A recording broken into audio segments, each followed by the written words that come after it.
بسم اللہ الرحمن الرحیم نحمدہ و نصلی علی رسولہ الکریم۔ آج کا موضوع ہے لاک ڈاؤن میں حکومتی احکامات اور شریعت کا حکم۔ دراصل جو موجودہ احتیاطی تدابیر اور حکومت کی جانب سے جو ہدایات جاری کی گئی ہیں، ان میں اور شریعت کے حکم میں کوئی فرق نہیں ہے۔ شریعت بھی ان کی رعایت کو ضروری قرار دیتی ہے، کیونکہ اسلام دین فطرت ہے۔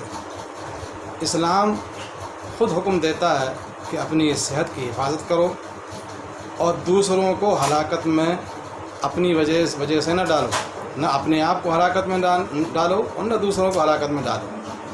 وَلَا تُلْقُوا بِأَيْدِيكُمْ إِلَى التَّهْلُكَةِ، کہ تم اپنے آپ کو، اپنی جانوں کو اپنے ہاتھوں کی وجہ سے ہلاکت میں نہ ڈالو۔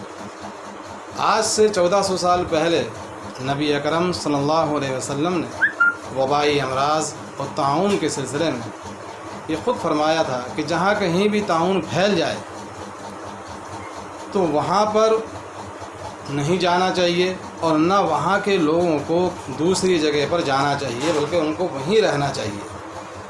اگر ان ہدایات پر اگر سارے لوگ عمل کر لیتے، دنیا عمل کر لیتی، تو آج پوری کی پوری دنیا چپیٹ میں نہیں آتی۔ یہ مرض جہاں سے پھیلا تھا، چین کے شہر ووہان، وہیں تک گویا کہ یہ محدود رہتا۔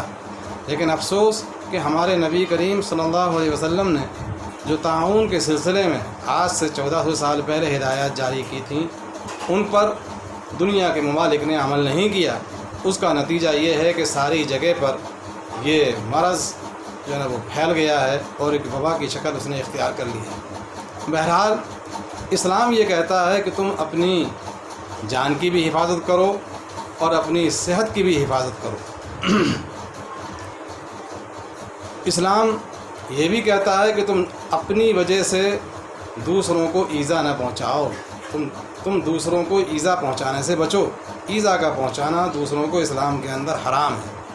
اور ظاہر بات ہے کہ اگر آپ نے ان احتیاطی تدابیر پر عمل نہیں کیا جن کو آج کل حکومت نے جاری کیا ہے کہ آپ اپنے گھروں کے اندر رہیں، باہر کم سے کم نکلیں، ضرورت کے وقت میں نکلیں، اور جب نکلیں تو فاصلے پر ہوں، کم از کم 1 میٹر کا فاصلہ اس کو برقرار رکھیں نا، تو یہ جو ہدایات ہیں ان پر عمل کرنا گویا کہ شریعت کا بھی گویا کہ حکم ہے موجودہ حالات کے اندر۔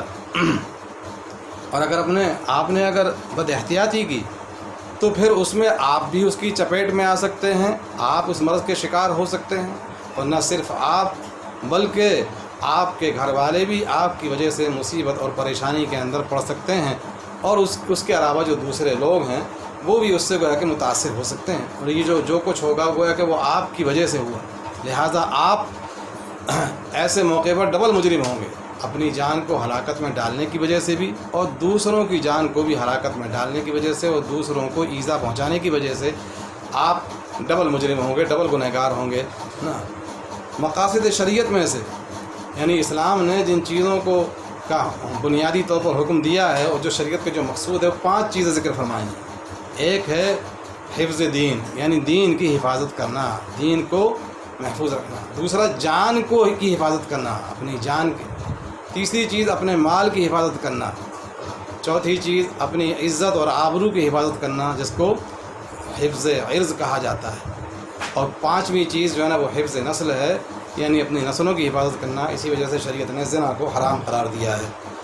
تو ان میں سے اگر ہم دیکھتے ہیں تو اس کرونا وائرس کا جو تعلق ہے وہ حفظ جان سے بھی ہے، جو شریعت کے مقاصد میں سے ہے، اور حفظ عرض یعنی عزت کی حفاظت کرنے سے بھی ہے، کیونکہ اگر ان احتیاطی تدابیر پر اگر عمل نہیں کیا تو انسان اس مرض کے اندر مبتلا جب ہو جائے گا تو گویا کہ اس نے اپنی جان کو ہلاکت میں ڈال رہا ہے، تو اس لیے اس نے اپنے گویا کہ جان کی حفاظت نہ کرنے کی وجہ سے وہ گنہگار ہوگا۔